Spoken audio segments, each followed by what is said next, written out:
डंडौत बंदन अनेक बार, सर्ब कला समरथ,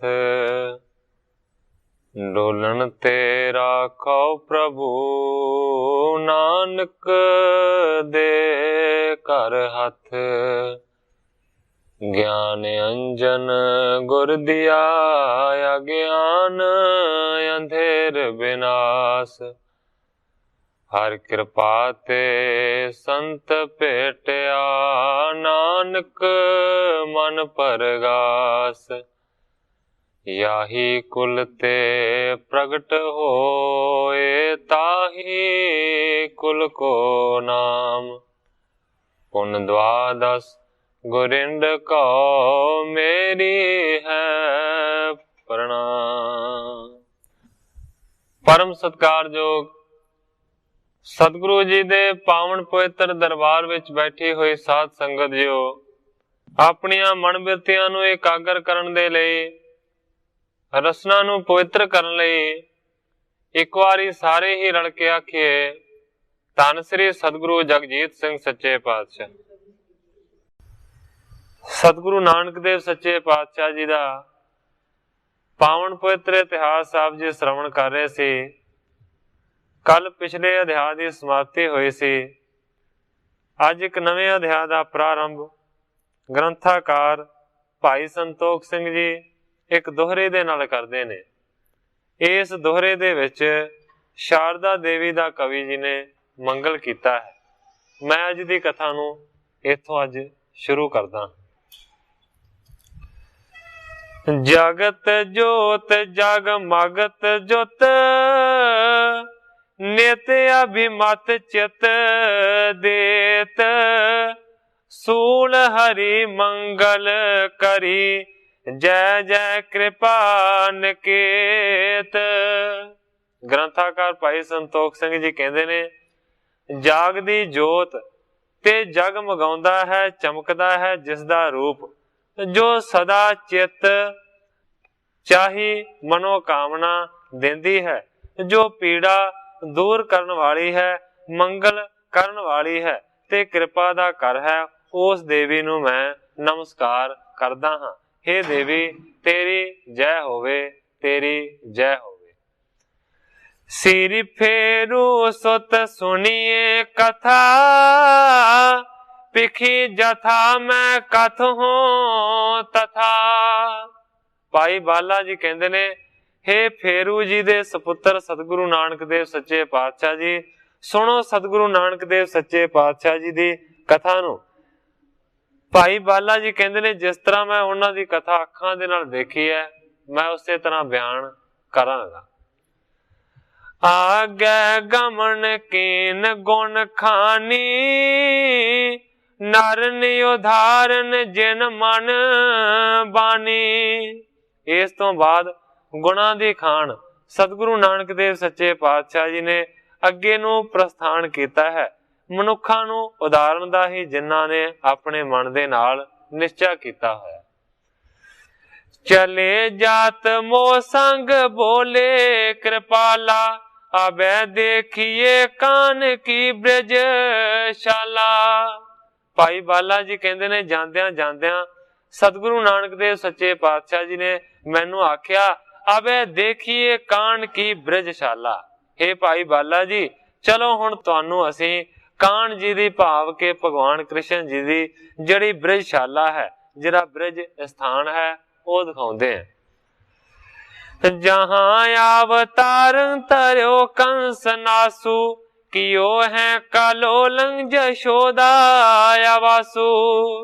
जिथे भगवान कृष्ण जी दा अवतार होया, ते इस तो इलावा जिथे कलोल कीते ने भगवान कृष्ण ने अपनी मां यशोदा दे घर दे विच, ओ जिहड़ा कंस दा नासक कृष्ण सी, उस दी जगह तुहानू दिखाउंदे।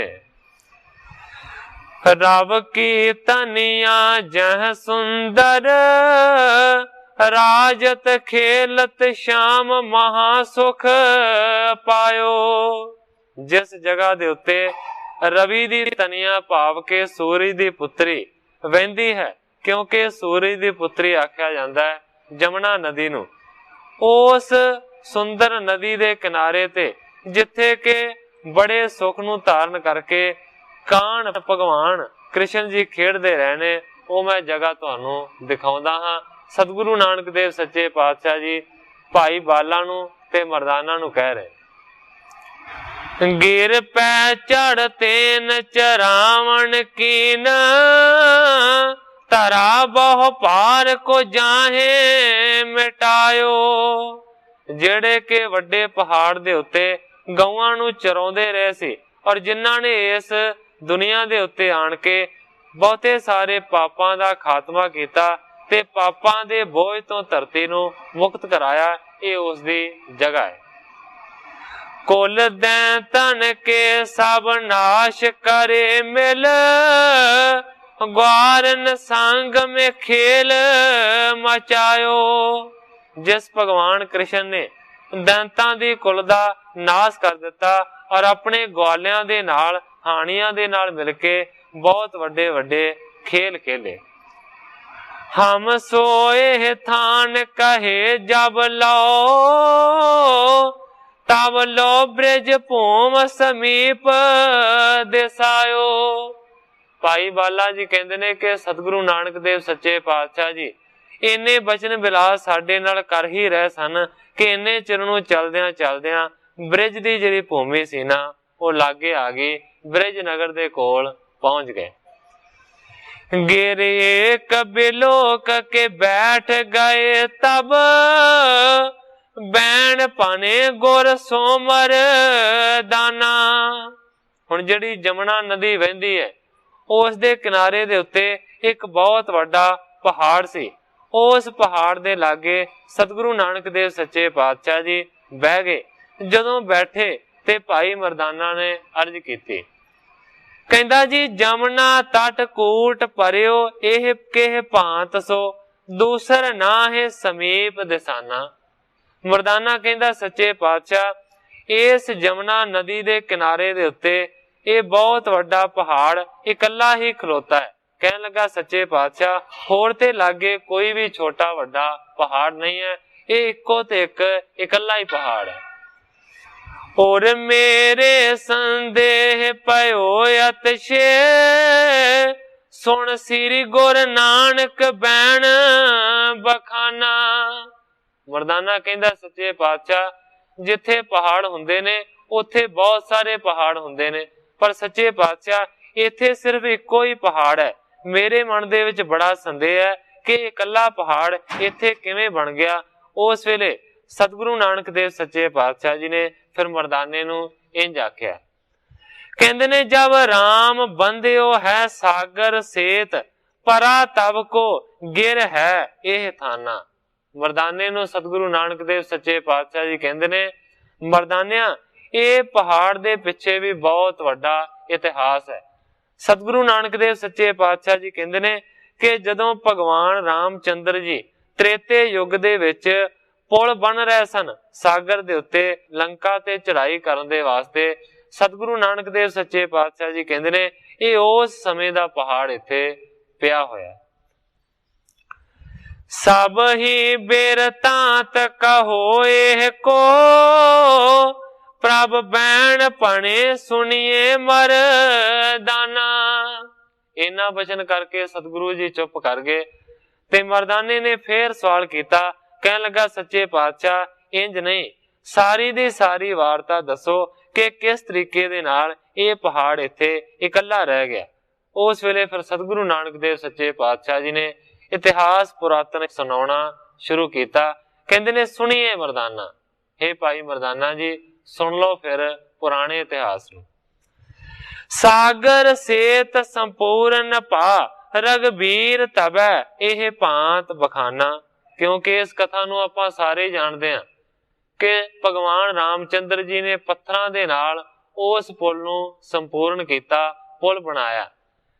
ਸਤਿਗੁਰੂ ਨਾਨਕ ਦੇਵ ਸੱਚੇ ਪਾਤਸ਼ਾਹ ਜੀ ਕਹਿੰਦੇ ਨੇ ਕਿ ਜਦੋਂ ਭਗਵਾਨ ਰਾਮਚੰਦਰ ਜੀ ਨੇ ਸ਼ੁਰੂ ਕੀਤਾ ਪੁਲ ਬਣਾਉਣਾ ਤੇ ਉਸ ਵੇਲੇ ਭਗਵਾਨ ਨੇ ਸਾਰਿਆਂ ਨੂੰ ਹੁਕਮ ਕੀਤਾ ਕਿ ਜਿੰਨੀ ਜਿੰਨੀ ਕਿਸੇ ਦੇ ਵਿੱਚ ਸਮਰੱਥਾ ਹੈ, ਜਿੰਨੀ ਜਿੰਨੀ ਕਿਸੇ ਦੇ ਵਿੱਚ ਤਾਕਤ ਹੈ, ਉਹ ਆਪਣੀ ਤਾਕਤ ਦੇ ਮੁਤਾਬਕ ਪਹਾੜਾਂ ਨੂੰ ਜਾਂ ਪਹਾੜਾਂ ਦੇ ਟੁਕੜਿਆਂ ਨੂੰ, ਵੱਡੇ ਵੱਡੇ ਪੱਥਰਾਂ ਨੂੰ ਇੱਥੇ ਲੈ ਕੇ ਆਵੇ।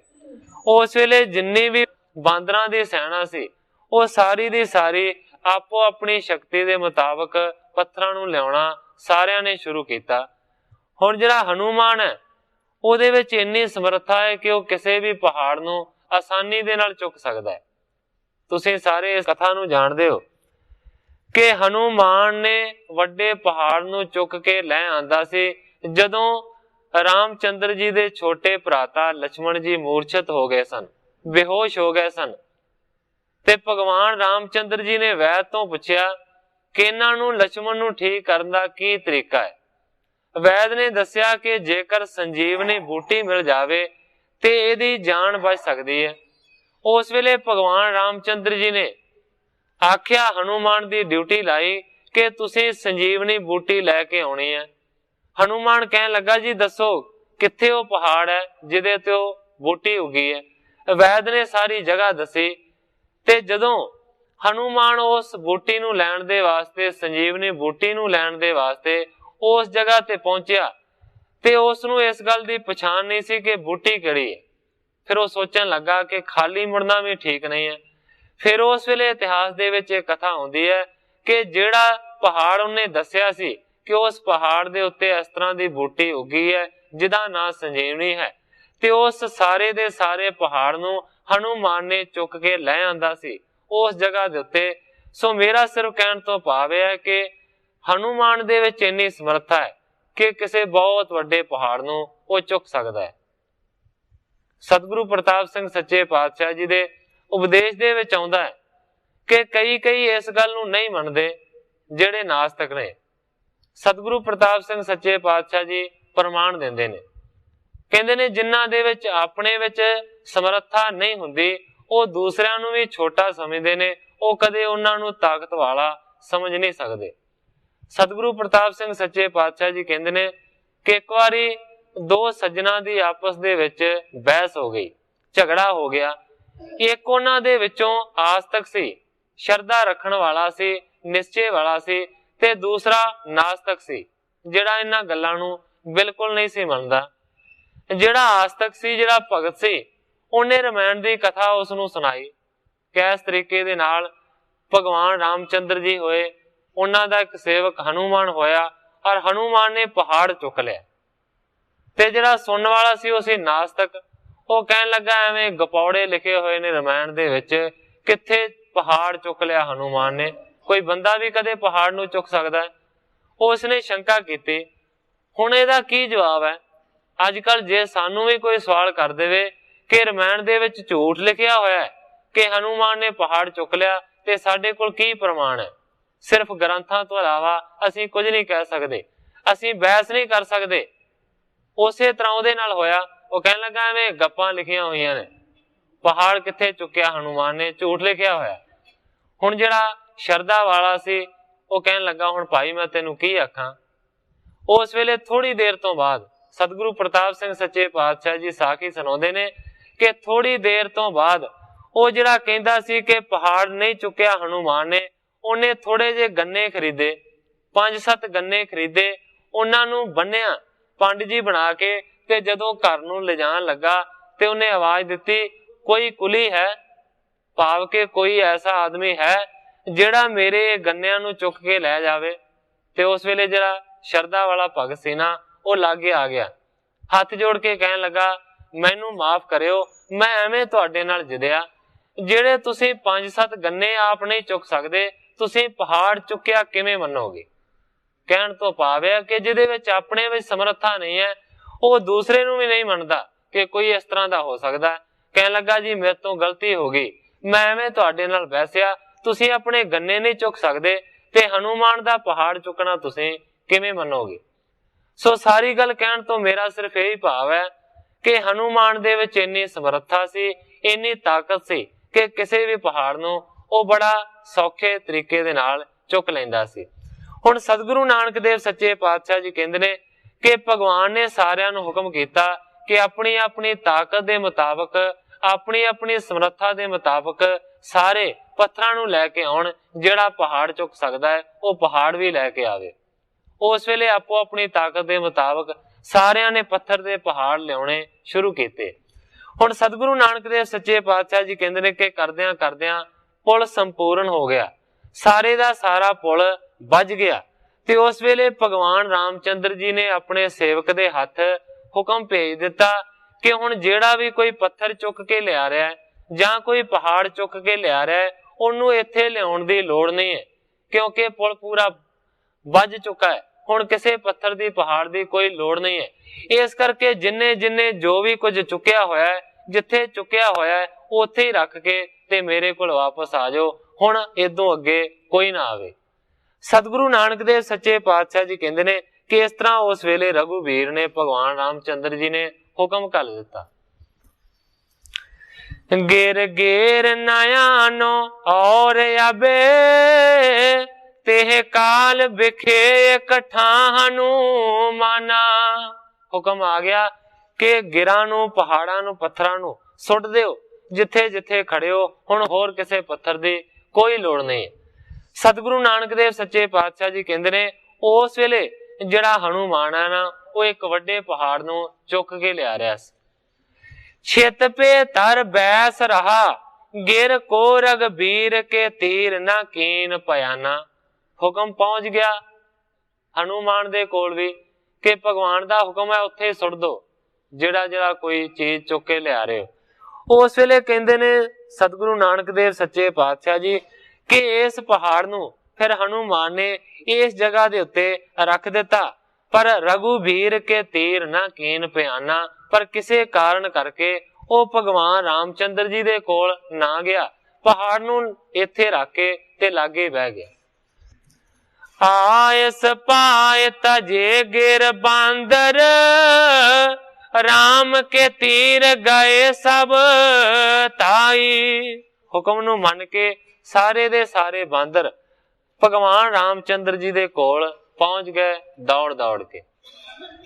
श्री रघुबीर बेलोक कह हनुमान बलि नहीं देत दिखाई। जदों सारे दे सारे बांदर पहुंच गए उस वेले भगवान रामचंद्र जी ने सारियां नूं देखिया। सारियां नूं देखण तो बाद भगवान ने आख्या हनुमान बलि नहीं देत दिखाई। कहंदे ने तुसीं सारे दे सारे आ गए हो, पर भगवान कहंदे ने हनुमान जिहड़ा बहुत वड्डा बलि है वो नहीं दिसदा, वो कित्थे रह गया। यों सुन के ते संग हो तो जो सबे कह के तब गाथ सुनाई।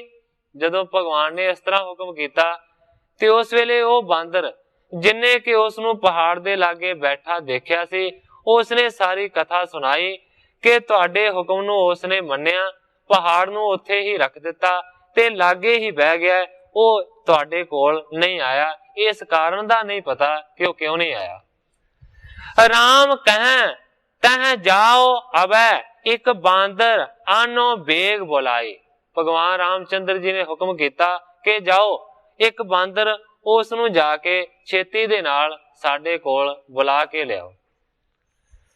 ताए गयो हनुमान समीप चलो रघुबीर ने बेग बुलावा।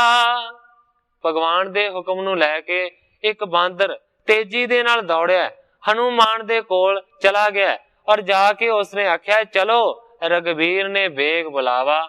हनुमान नूं कहंदा है कि चलो रघुबीर ने भगवान रामचंद्र जी ने तुहानू बुलाया, छेती चलो मेरे नाल।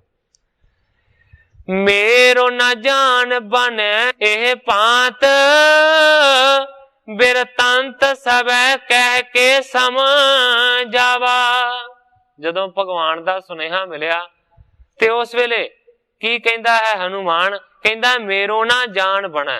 हनुमान कहंदा है कि मैं नहीं जा सकदा इस वेले भगवान रामचंद्र जी दे कोल। इस तो बाद उसने उसनू कोई अपनी विरथा सुनाई। सो सुन के पुन राम समीप गयो सब ही सो प्रसंग सुनावा। हनुमान ने अपनी विरथा दसी, कारण दसिया कि मैं क्यों नहीं जा सकदा। मोड़ दिता उसनू सारी कथा सुना के की उसने कथा आखी है ये अगे आके खुल जाएगी। उस वेले उहदी कथा नूं सुन के हनुमान जी नूं वो बांदर वापस भगवान रामचंद्र जी दे कोल आ गया ते जो कुछ हनुमान ने उन्होंने आख्या सी उन्हें सारा बयान करना शुरू किया। आवत है न प्रभु जन नंदन, मोह संग ऐसे ही बैन अलावा। हाथ जोड़ के उस दास ने अर्ज की है कि हे भगवान जी, जो जन नंदन है, जो पौन दा पुत्र हवा दा पुत्र हनुमान है, वो मेरे नाल नहीं आउंदा और उसने मैनू इंज आख्या है। कहंदा या हे पहाड़ ओ खारन मैं जब लाग्यो तब एव बाणी अलाई। हुण जो कुछ हनुमान ने आख्या सी वो गल करदा है। कहंदा है कि हनुमान ने आख्या है कि आ जिहड़ा पहाड़ मेरे कोल है, जदों मैं इस नूं पुट्टन लगा सी, उखाड़न लगा सी, ते उस वेले इस पहाड़ ने मैनू इंज आख्या सी, मोहे उचावो नाहे अबे, जे उचावो तो सुनिए मन लाई। कहंदा है कि पहाड़ ने मैनू आख्या सी कि मैनू इस जगह तो ना पुट ना उखाड़। कहंदा है कि जे तू मैनू इथों पुटना चाहुंदा है ते मेरी एक गल नूं ध्यान दे नाल जरूर सुन लै। श्री रघुबीर जहां पद पंकज ताके तरे मोहे देहो टिकाई। पहाड़ ने आख्या सी हनुमान नूं कि मैनू इथों ना पुट, पर जेकर पुट के ले जाना है ते तू फिर मैनू भगवान रामचंद्र जी दे चरना दे थले ही जाट के टिकाई। मैं उन्हां दे चरना दा आनंद मानना चाहुंदा हां। ये पहाड़ ने हनुमान नूं आख्या सी जदों पहाड़ नूं पुटन लगा सी, उखाड़न लगा सी। आन सथान बिखै जे तरो, ते थान ते नीको रहो थाई। पहाड़ ने आख्या कि जेकर तू भगवान दे चरना दे कोल मैनू नहीं लैके जाना, किसी होर जगह ते रख देना है, ते फिर इस तो चंगा यह है कि मैं जिथे पिया हाँ इथे ही पिया रवां। मेरी शर्त यह है कि जे मैनू ले जाना है ते भगवान दे चरना दे विच ही लैके जावे। सौह पहाड़ के संग करी, रघुबीर खरे जह सारंग पानी। उस वेले हनुमान ने उस पहाड़ दे नाल सौं खाधी। सौं तो इत्थे भाव है इकरार कीता, पक्का इकरार कीता कि जिथे रघुबीर भगवान रामचंद्र जी खड़े ने, जिन्हां दे हथ दे विच धनुष बाण है, मैं उन्हां दे चरनां दे विच ही तैनू जरूर लैके जावांगा। तां पद पंकज सुंदर नीचे, मैं देओ टिकाए भली मन बानी। पहाड़ नूं आख्या कि मैं ये गल सच कहना हां, मैं तेरे नाल वादा करदा हां कि हे पहाड़, मैं भगवान रामचंद्र जी दे चरण कमलां दे विच ही तैनू जाके जरूर टिकावांगा। यों कह के कर लीन उचाए, चलियो मग तूरन जो बल खानी। पहाड़ दे नाल इस तरह दा इकरार करके, इस तरह दा वादा करके ओ पहाड़ नूं लैके जो बल दी खान है, जो वड्डा बलवान हनुमान है, वो चल पिया। सेत संपूर्ण होए गयो, तब आपने आयस यों फरमाने। हुण दास बेनती कर रहा है कि इस पास्यों जिहड़ा सेत सी, जिहड़ा पुल सी, वो संपूर्ण हो गया, पूरा हो गया, ते कहंदा है कि तुसीं फिर इस तरह दा हुक्म भेज दिता। की हुक्म भेजिया? जो जेह थान बिखै गिर लियावत, सो तेह थान मैं देहो टिकाई। कहंदा कि इन्ने चिर नूं तुहाडा ये हुक्म सारियां दे कोल पहुंच गया कि जो भी कोई जिथे जिथे भी पहाड़ां नूं जां पत्थरां नूं चुक के लिया रहा है, वो उत्थे उत्थे ही टिका देवे। हुण होर किसी पहाड़ दी जां पत्थर दी इत्थे आवश्यकता नहीं है, लोड़ नहीं। आयस रावर की सुन के, असमंजस जान हृदय कपीराई। कहंदा जी जदों तुहाडा इस तरह दा हुक्म पहुंचिया, उस वेले असमंजस दे विच पै गया, दुचित्ती दे विच पै गया, जो कपीराई है, ਭਾਵ ਕਿ ਜੋ ਬਾਂਦਰਾਂ ਦਾ ਰਾਜਾ ਹਨੂਮਾਨ ਹੈ, ਦੁਚਿੱਤੀ ਦੇ ਵਿੱਚ ਪੈ ਗਿਆ ਕਿ ਮੈਂ ਹੁਣ ਕਰਾਂ ਤੇ ਕੀ ਕਰਾਂ। ਇੱਕ ਪਾਸੇ ਭਗਵਾਨ ਦਾ ਹੁਕਮ ਹੈ ਕਿ ਜਿੱਥੇ ਕੋਈ ਚੁੱਕ ਕੇ ਲਿਆ ਰਿਹਾ ਪਹਾੜ ਜਾਂ ਪੱਥਰ ਨੂੰ, ਉੱਥੇ ਹੀ ਰੱਖ ਦੋ, ਹੋਰ ਅੱਗੇ ਲਿਆਉਣ ਦੀ ਕੋਈ ਲੋੜ ਨਹੀਂ ਹੈ। ਦੂਸਰੇ ਪਾਸੇ ਪਹਾੜ ਦੇ ਨਾਲ ਇਹ ਇਕਰਾਰ ਕਿ ਇਹ ਪਹਾੜ ਮੈਂ ਤੈਨੂੰ ਭਗਵਾਨ ਦੇ ਚਰਨਾਂ ਦੇ ਵਿੱਚ ਰਹਿ ਕੇ ਜਾਵਾਂਗਾ। ਦੁਚਿੱਤੀ ਦੇ ਵਿੱਚ ਪੈ ਗਿਆ ਹਨੂਮਾਨ ਕਿ ਕਰਾਂ ਤੇ ਕੀ ਕਰਾਂ। ਇੱਕ ਪਾਸੇ ਪਹਾੜ ਦੇ ਨਾਲ ਇਕਰਾਰ ਔਰ ਦੂਸਰੇ ਪਾਸੇ ਭਗਵਾਨ ਦੀ ਆਗਿਆ, ਉਹਨਾਂ ਦਾ ਹੁਕਮ। ਕਹਿੰਦਾ ਜੇ ਨਾ ਤਜੋ ਧਰਮ ਦਾਸਨ ਕੋ ਸੋ ਨਾਸ਼ ਹੈ ਜਾਤ ਹੈ ਨਹੀਂ ਭਲਾਈ। ਜੇ ਭਗਵਾਨ ਦੇ ਹੁਕਮ ਨੂੰ ਨਹੀਂ ਮੰਨਦਾ ਕਿ ਪਹਾੜ ਨੂੰ ਉੱਥੇ ਨਹੀਂ ਰੱਖਦਾ, ਤੇ ਫਿਰ ਕਹਿੰਦੇ ਨੇ ਕਿ ਦਾਸ ਦਾ ਧਰਮ ਭੰਗ ਹੋ ਜਾਂਦਾ ਹੈ। ਦਾਸ ਦਾ ਕੰਮ ਹੈ ਆਪਣੇ ਗੁਰੂ ਦੀ ਆਗਿਆ ਨੂੰ ਪਾਲਣਾ, ਉਹਨਾਂ ਦੇ ਹਰ ਇੱਕ ਹੁਕਮ ਨੂੰ ਮੰਨਣਾ। ਉਸ ਵੇਲੇ ਹਨੂਮਾਨ ਨੇ ਸੋਚਿਆ ਕਿ ਜੇ ਮੈਂ ਪਹਾੜ ਨੂੰ ਲੈ ਜਾਣਾ ਹਾਂ ਭਗਵਾਨ ਦੇ ਕੋਲ, ਉਹਨਾਂ ਦੇ ਹੁਕਮ ਦੇ ਅਨੁਸਾਰ ਇੱਥੇ ਨਹੀਂ ਰੱਖਦਾ, ਤੇ ਫਿਰ ਹੁਕਮ ਅਦੁੱਲੀ ਹੈ, ਨਾ ਫਰਮਾਨੀ ਹੈ ਹੁਕਮ ਦੀ। ਤੇ ਦਾਸ ਦਾ ਇਹ ਕੰਮ ਨਹੀਂ ਹੈ ਕਿ ਗੁਰੂ ਦਾ ਹੁਕਮ ਹੋਰ ਹੋਵੇ ਤੇ ਦਾਸ ਕਿਸੇ ਹੋਰ ਤਰ੍ਹਾਂ ਕਰੇ। ਫਿਰ ਕਹਿੰਦੇ ਨੇ ਹੈ ਨਹੀਂ ਭਲਾਈ, ਜੇ ਮੈਂ ਇੱਥੇ ਨਹੀਂ ਰੱਖਦਾ ਪਹਾੜ ਨੂੰ ਤੇ ਭਲੀ ਗੱਲ ਨਹੀਂ ਹੋਵੇਗੀ, ਮੇਰੇ ਵਾਸਤੇ ਚੰਗੀ ਗੱਲ ਨਹੀਂ ਹੋਵੇਗੀ। ਜੇ ਤਜ ਜਾਉ ਗਿਰਾ ਮਮ ਝੂਠ ਹੈ ਐਸ ਵਿਚਾਰ ਰਹਿਓ ਤੇ ਥਾਈ। ਪਰ ਦੂਸਰੇ ਪਾਸੇ ਸੋਚਦਾ ਹੈ ਕਿ ਜੇ ਪਹਾੜ ਨੂੰ ਇਸੇ ਜਗ੍ਹਾ ਤੇ ਇਸੇ ਤਰ੍ਹਾਂ ਰੱਖ ਕੇ ਮੈਂ ਭਗਵਾਨ ਦੇ ਕੋਲ ਪਹੁੰਚ ਜਾਂਦਾ ਹਾਂ, ਤੇ ਕਹਿੰਦਾ ਫਿਰ ਮੇਰਾ ਜਿਹੜਾ ਬਚਨ ਹੈ, ਮੇਰੀ ਜਿਹੜੀ ਗਿਰਾ ਹੈ ਉਹ ਝੂਠੀ ਹੁੰਦੀ ਹੈ, ਮੈਂ ਇਕਰਾਰ ਤੋਂ ਝੂਠਾ ਪੈਣਾ ਹੈ। ਹੁਣ ਮੈਂ ਕਰਾਂ ਤੇ ਕੀ ਕਰਾਂ। ਨਾ ਇਸ ਪਹਾੜ ਨੂੰ ਨਾਲ ਲਿਜਾ ਸਕਦਾ ਤੇ ਨਾ ਹੀ ਇਸ ਨੂੰ ਛੱਡ ਸਕਦਾ। ਇਸ ਕਰਕੇ ਮੈਂ ਪਹਾੜ ਦੇ ਕੋਲ ਹੀ ਬਹਿ ਗਿਆ।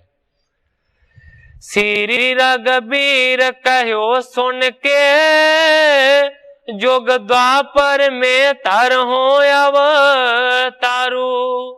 ਹੁਣ ਦਾਸ ਨੇ ਬੇਨਤੀ ਕੀਤੀ ਹੈ ਕਿ ਕਰੋ ਹਨੂਮਾਨ ਦੇ ਵਾਸਤੇ ਹੁਕਮ ਕਿ ਮੈਂ ਜਾ ਕੇ ਉਸ ਨੂੰ ਕੀ ਆਖਾਂ।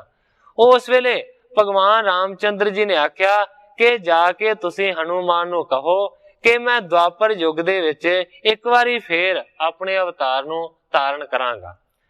ਉਪਰ ਤਾਂ ਕੇ ਬਿਲਾਸ ਕਰੂੰ ਚਿਰ ਕਾਲ ਲਾ ਮੈਂ ਪਗ ਸੰਗ ਬਿਹਾਰੂ।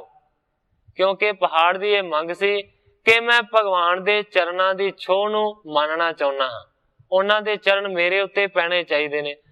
ਤੇ ਭਗਵਾਨ ਰਾਮਚੰਦਰ ਜੀ ਕਹਿੰਦੇ ਨੇ ਜਦੋਂ ਮੈਂ ਦੁਆਪਰ ਯੁੱਗ ਦੇ ਵਿੱਚ ਅਵਤਾਰ ਨੂੰ ਧਾਰਨ ਕਰਕੇ ਆਵਾਂਗਾ, ਫਿਰ ਮੈਂ ਇਸ ਪਹਾੜ ਦੇ ਉੱਤੇ ਬਹੁਤ ਚਿਰਾਂ ਤੱਕ ਬੜਾ ਖੇਡਾਂਗਾ, ਆਪਣੇ ਚਰਨਾਂ ਦੇ ਨਾਲ ਬਹੁਤ ਵਿਚਰਾਂਗਾ। ਇਸ ਤਰ੍ਹਾਂ ਉਸ ਦੀ ਜਿਹੜੀ ਮੰਗ ਹੈ ਨਾ, ਉਹ ਦੁਆਪਰ ਯੁੱਗ ਦੇ ਵਿੱਚ ਪੂਰੀ ਹੋ ਜਾਏਗੀ। ਸੋ ਸੁਣ ਕੇ ਹਨੂਮਾਨ ਕੇ ਤੀਰ ਗਇਓ ਸਭ ਹੀ ਬਿਦ ਕੀਨ ਉਚਾਰੂ। ਉਸੇ ਤਰ੍ਹਾਂ ਜਾ ਕੇ ਉਸਨੇ ਹਨੂਮਾਨ ਨੂੰ ਜਾ ਕੇ ਕਹਿ ਦਿੱਤਾ ਕਿ ਭਗਵਾਨ ਰਾਮਚੰਦਰ ਜੀ ਦਾ ਇਸ ਤਰ੍ਹਾਂ ਦਾ ਫਰਮਾਨ ਹੈ।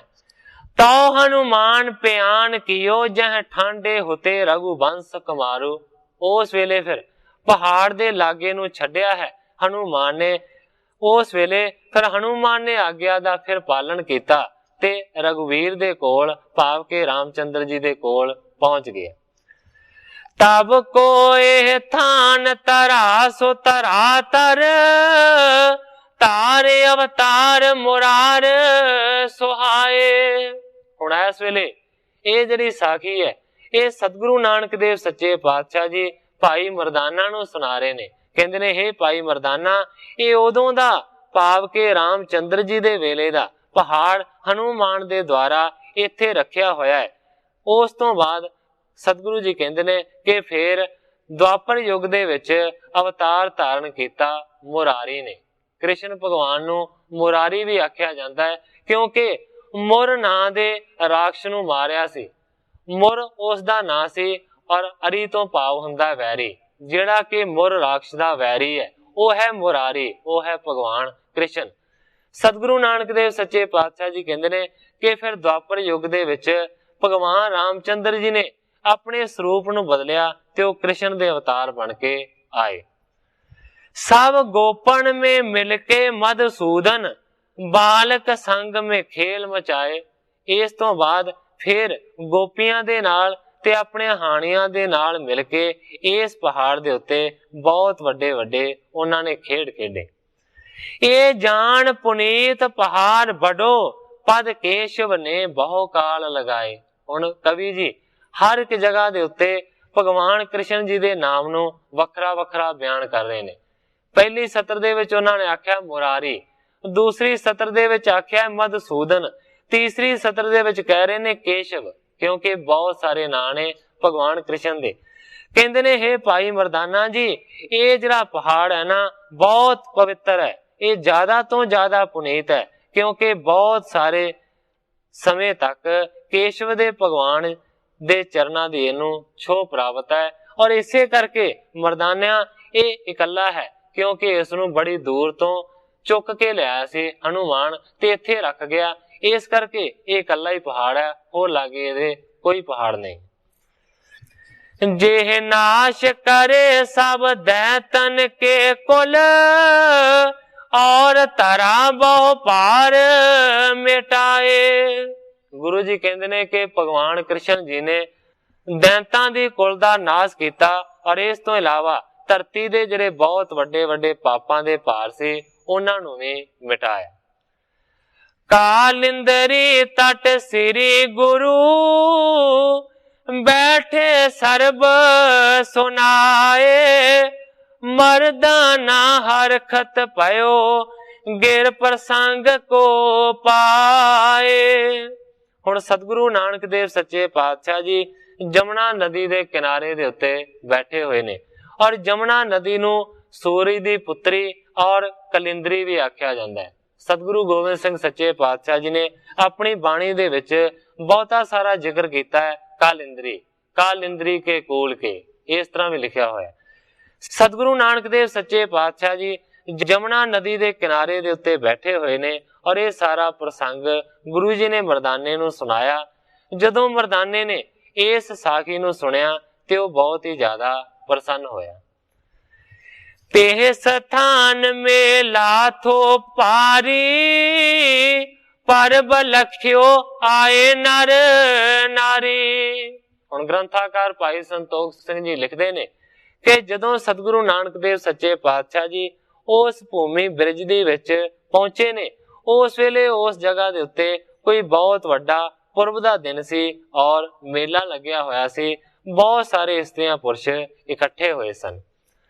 ਬ੍ਰਹਮਚਾਰੀ, ਬੈਰਾਗੀ, ਜਤੀ, ਬਹੁਤ ਵੈਸ਼ਨੋ, ਦੇਸ਼ਪਟ, ਸਤੀ, ਬਹੁਤ ਸਾਰੇ ਬ੍ਰਹਮਚਾਰੀ ਆਏ ਸਨ, ਬੜੇ ਬੈਰਾਗੀ ਆਏ ਸਨ, ਬੜੇ ਜਤ ਸਤ ਨੂੰ ਰੱਖਣ ਵਾਲੇ ਆਏ ਸਨ, ਵੈਸ਼ਨੋ ਮਤ ਦੇ ਧਾਰਨੀ ਵੀ ਆਏ ਸਨ ਔਰ ਸਤੀ ਵੀ ਆਏ ਸਨ।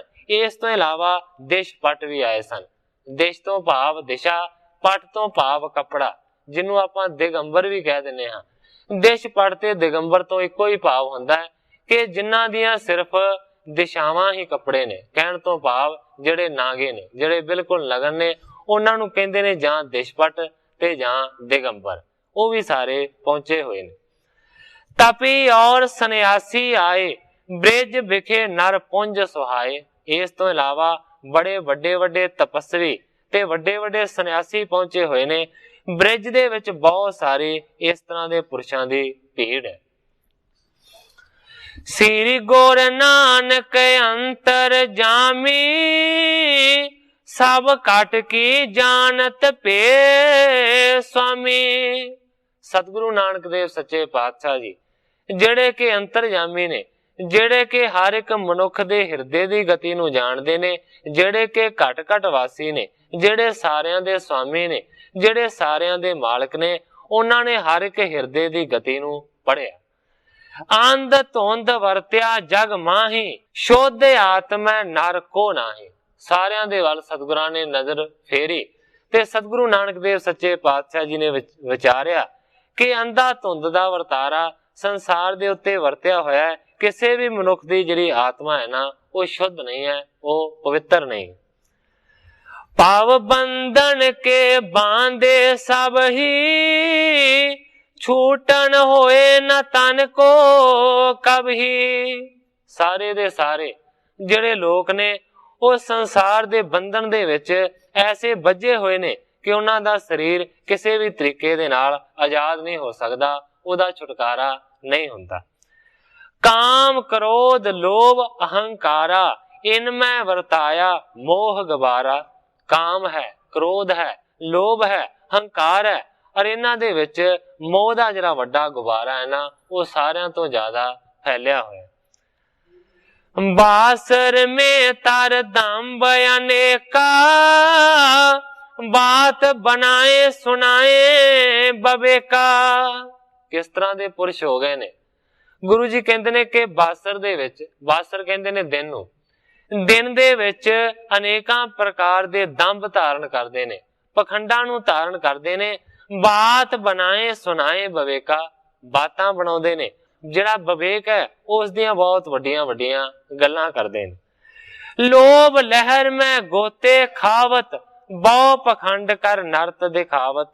मानो कि इस तरह करके लोभ दी जिहड़ी लहर है उस दे विच ऐसे जिहड़े अज्ञानी पुरुष ने वो गोते खा रहे ने, और बहुता सारा वड्डा पखंड करके वो लोकां नूं दिन दे वेले दिखाउंदे ने। जामन में को कर्म यस करही, कृष्ण राधिका पेखण तरही। ते ऐसे ही पुरुष रात दे वेले बहुत वड्डे वड्डे को कर्म करते ने, खोटे काम करते ने। कृष्ण राधिका पेखण तरही, मानो कि कोई कृष्ण दे भेस नूं धारण कर लैंदा है ते कोई जिहड़ी लड़की है वो राधा बन जाती। शेष कुमार नारी तर पेखें, करत नृतकारी नर देखें। जिहड़े शेष ने, जिहड़े मुंडे ने, उन्हां दे विचों एक बन जाता है कृष्ण, और कहंदे ने कि होर जिहड़ियां कुमारियां ने, जिहड़ियां औरतां ने, लड़कियां ने, वो फिर गोपियां दे रूप नूं धारण करदियां ने। करें नृतकारी, फिर सारे दे सारे नृतकारी करदे ने, नचदे ने, गाउंदे ने। नर देखें, लोक ने वो इन्हां नूं देखदे ने कि ये सांग कर रहे ने। बाल के और अंगना दो, राधा कृष्ण सांग कर सो।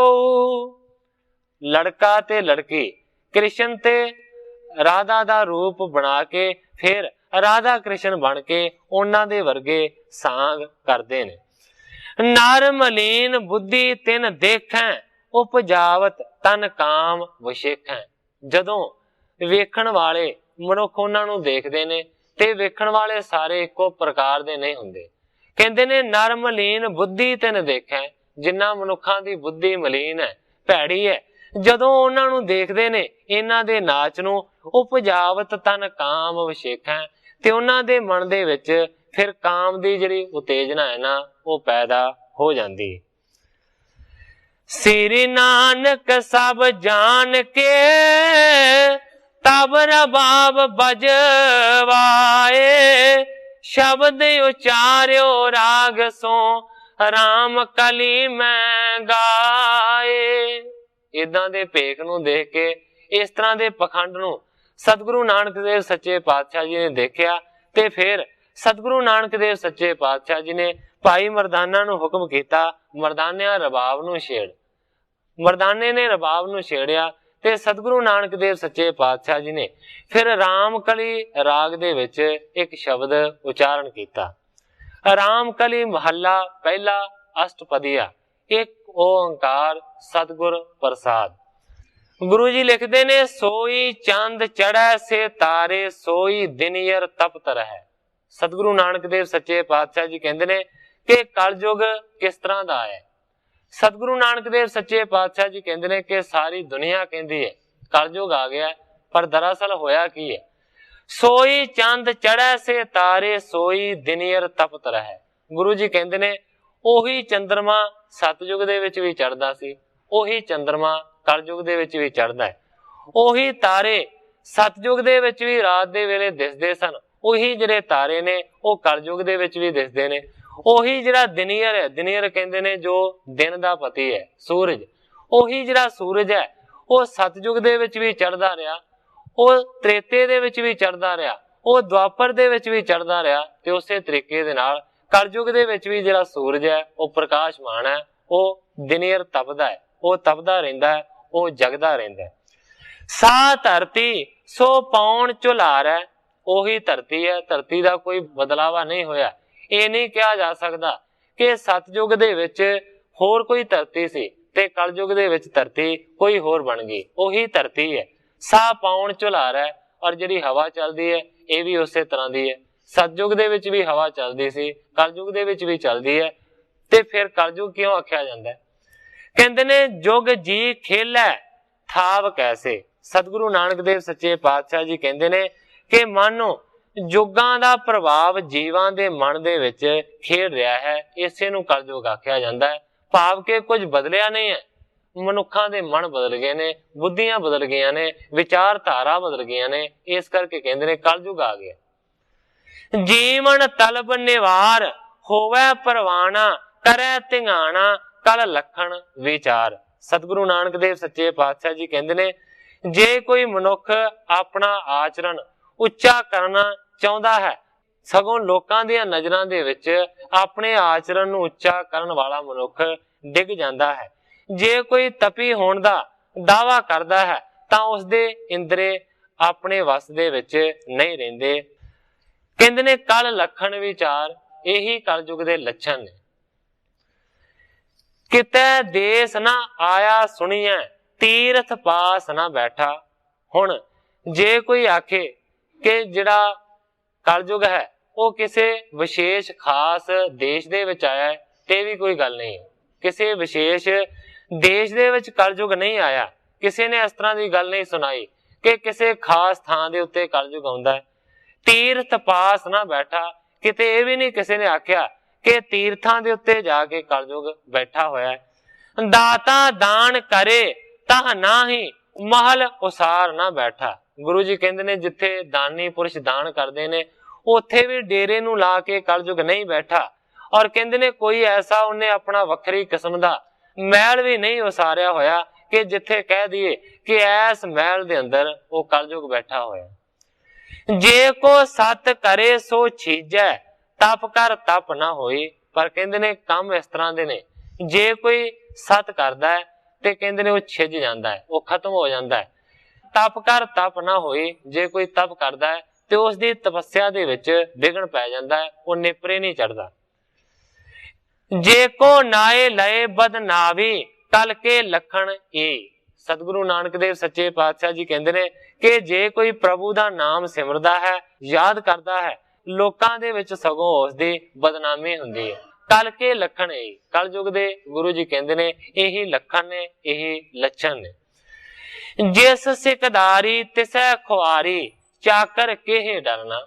ਪਰ ਸਤਿਗੁਰੂ ਨਾਨਕ ਦੇਵ ਸੱਚੇ ਪਾਤਸ਼ਾਹ ਜੀ ਕਹਿੰਦੇ ਨੇ ਜਿਹਦੀ ਹੁੰਦੀ ਹੈ ਸਰਦਾਰੀ, ਜਿਹੜਾ ਹੁੰਦਾ ਹੈ ਸਰਮੌਰ, ਉਸੇ ਨੂੰ ਆਖਰਕਾਰ ਖੁਆਰੀ ਹੁੰਦੀ ਹੈ। ਸਤਿਗੁਰੂ ਨਾਨਕ ਦੇਵ ਸੱਚੇ ਪਾਤਸ਼ਾਹ ਜੀ ਕਹਿੰਦੇ ਨੇ ਕਿ ਜਿਹੜੇ ਇਸ ਤਰ੍ਹਾਂ ਦੇ ਆਗੂ ਬਣੇ ਹੋਏ ਨੇ, ਜਿਹੜੇ ਕਿ ਮੋਹਤਬੇਰ ਨੇ, ਆਖਰਕਾਰ ਉਹਨਾਂ ਨੂੰ ਦੁਨੀਆ ਦੇ ਵਿੱਚ ਖੁਆਰ ਹੋਣਾ ਪੈਂਦਾ ਹੈ।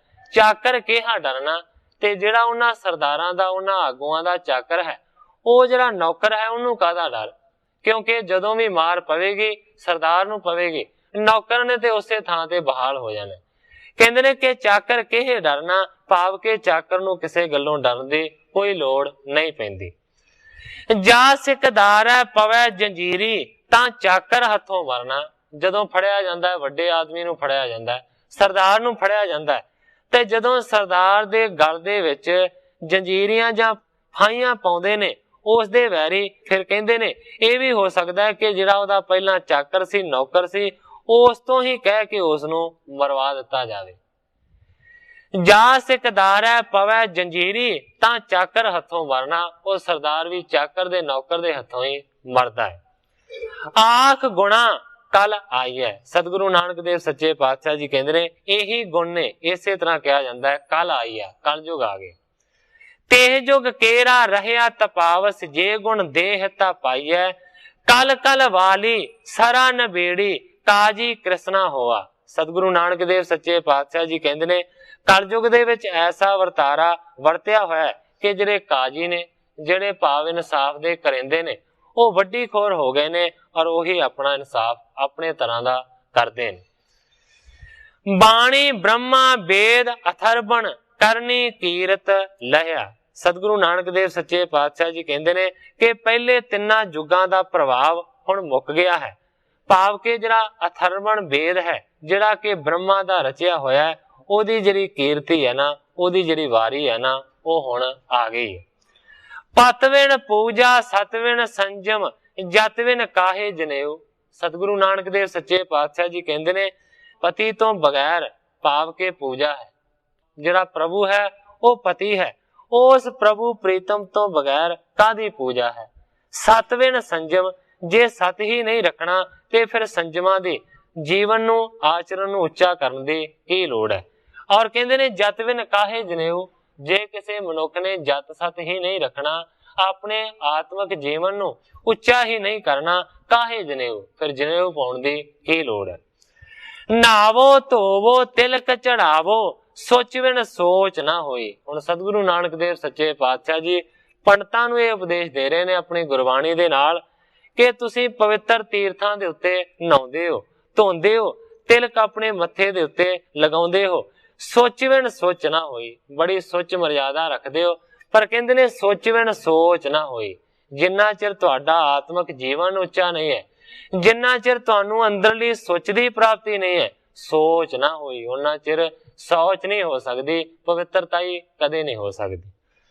कल परवान कतेब कुरान पोथी पंडित रहे पुराण।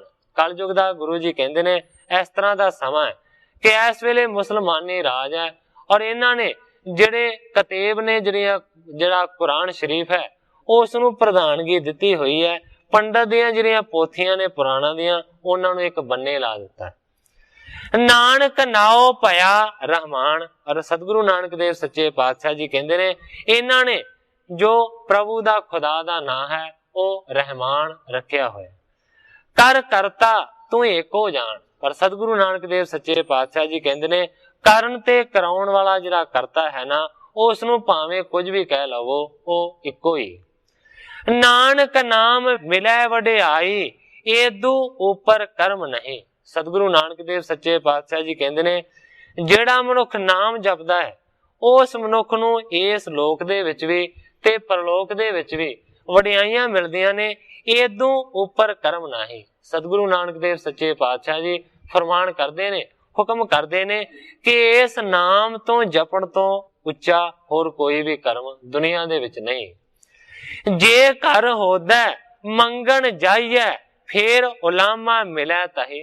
पर सतगुरु नानक देव सच्चे पातशाह जी कहंदे ने जे अपने घर दे विच पदार्थ होवे ते फिर मनुख दूसरियां दे घरां दे विच मंगदा फिरे ते लोग फिर उहनूं मंगता कहंदे ने। कहण तो भाव है कि जो सतगुरु दा घर है उस दे विच हर एक चीज मौजूद है, हर एक पदार्थ मौजूद ने।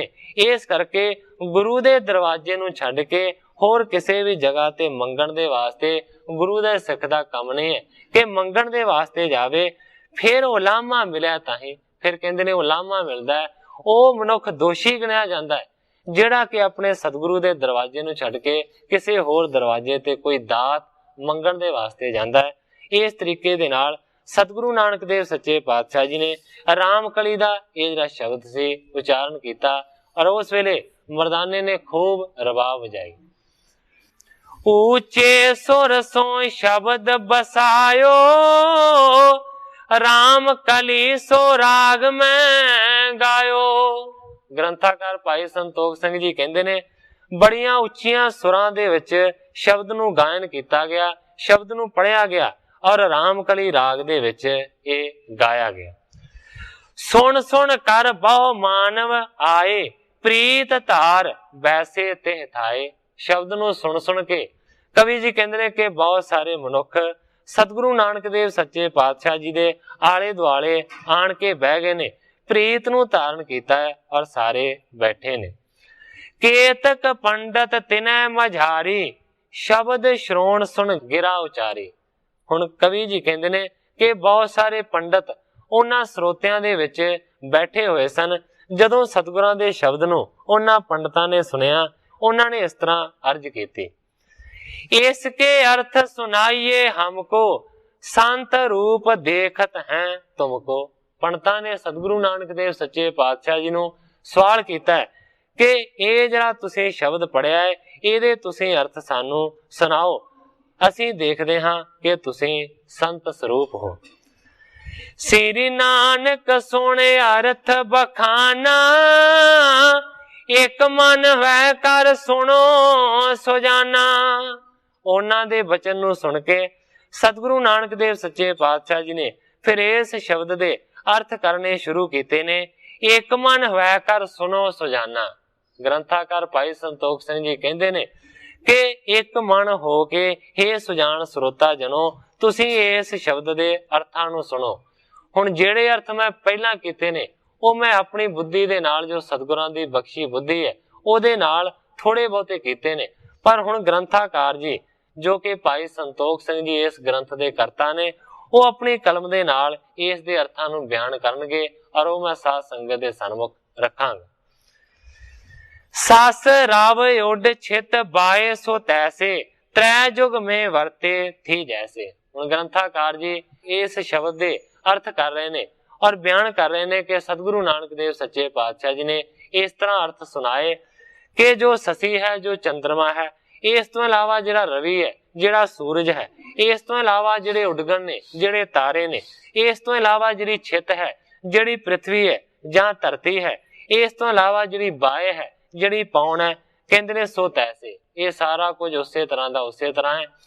ਨਾ ਚੰਦਰਮਾ ਬਦਲਿਆ, ਨਾ ਸੂਰਜ ਬਦਲਿਆ, ਨਾ ਤਾਰੇ ਬਦਲੇ ਨੇ, ਨਾ ਪ੍ਰਿਥਵੀ ਬਦਲੀ ਹੈ, ਨਾ ਹਵਾ ਬਦਲੀ ਹੈ। ਤਿੰਨਾਂ ਯੁੱਗਾਂ ਦੇ ਵਿੱਚ ਵੀ ਇਸੇ ਤਰ੍ਹਾਂ ਸੀ ਔਰ ਚੌਥੇ ਕਲਯੁਗ ਦੇ ਵਿੱਚ ਵੀ ਇਸੇ ਤਰ੍ਹਾਂ ਹੀ।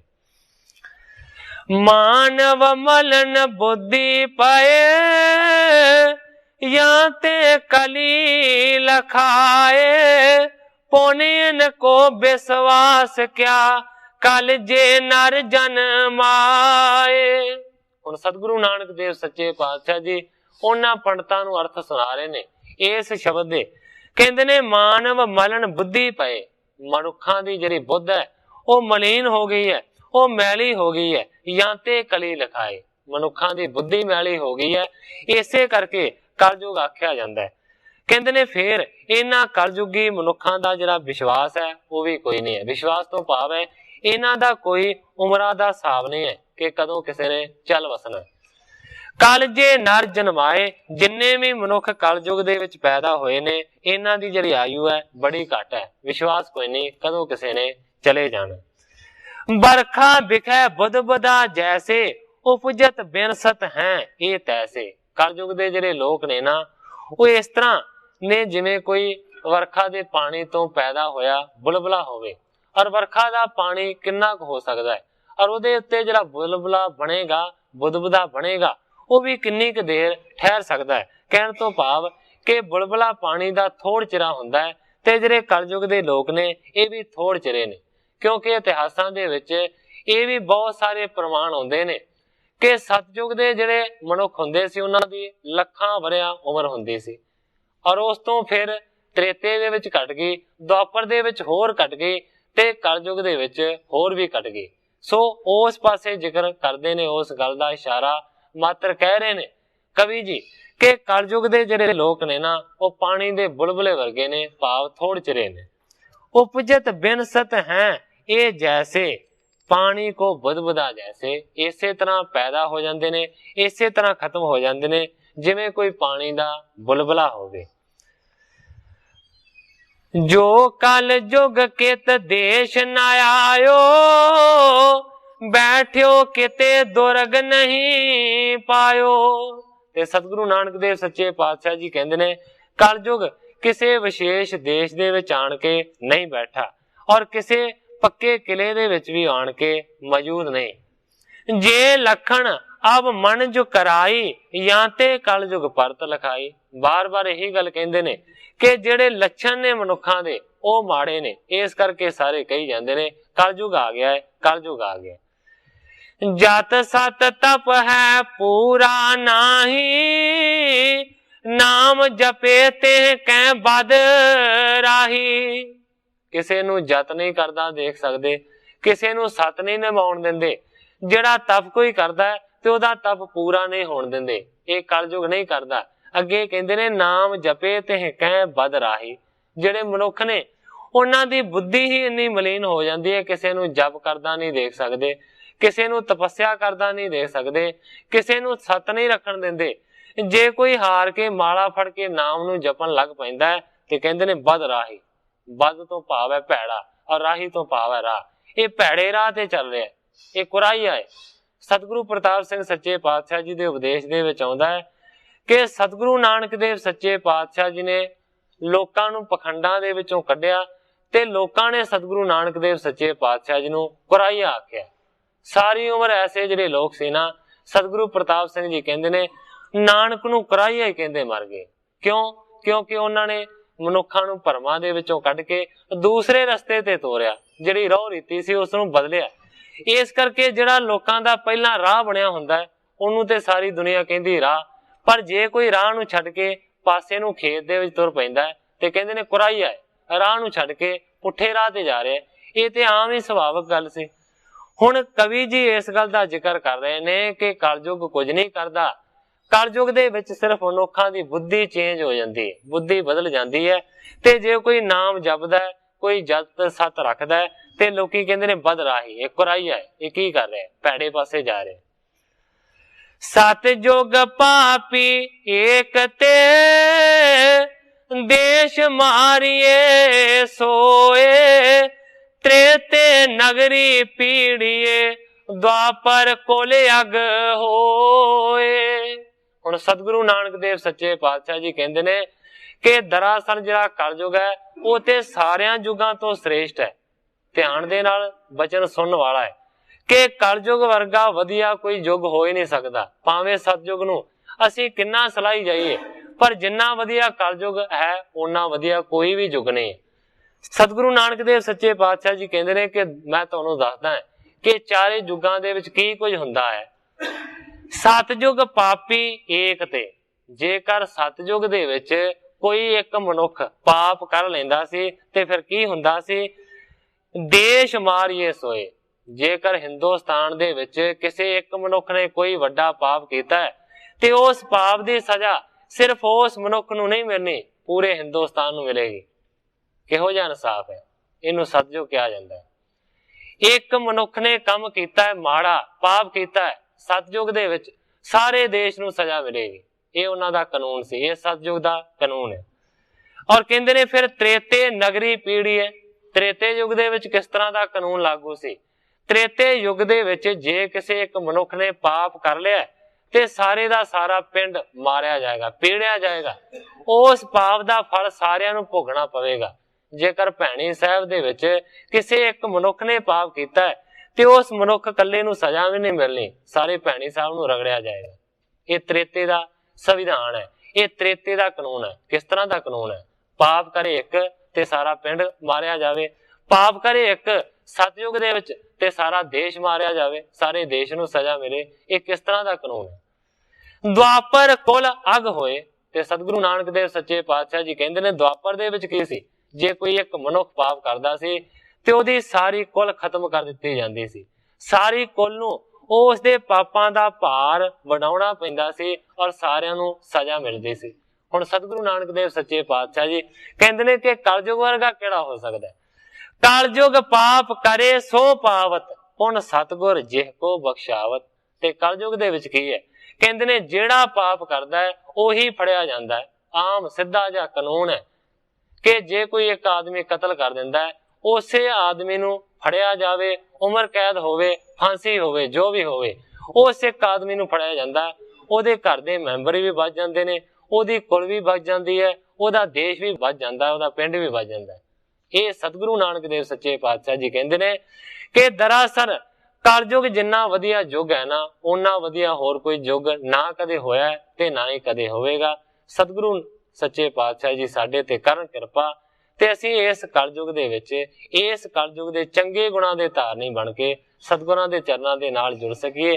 ਸਮਾਂ ਇਹਨਾਂ ਨਹੀਂ ਹੈ ਕਿ ਮੈਂ ਵਿਸਥਾਰ ਦੇ ਨਾਲ ਕਲਯੁਗ ਦੇ ਗੁਣਾਂ ਦਾ ਵਰਣਨ ਕਰਾਂ।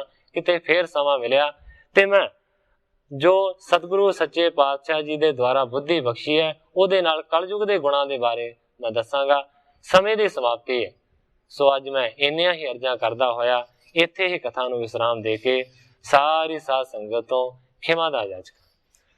हे अच्युत हे पार ब्रह्म अविनाशी अगनास, हे पूरन हे सर्ब में दुख पंजन गुणतास, हे संगी हे निरंकार हे निर्गुण सब टेक, हे गोविंद हे गुण निधान जाके सदा विवेक, हे अपरंपर हर हरे है पी होवनहार, हे संतः कै सदा संग ने धारा आधार, हे ठाकुर हो दास रो मैं निर्गुण गुण नहीं कोय, नानक दीजै नाम दान राखो हिय परोय, याही कुल ते प्रगट होय ताही कुल को नाम, पुन द्वादश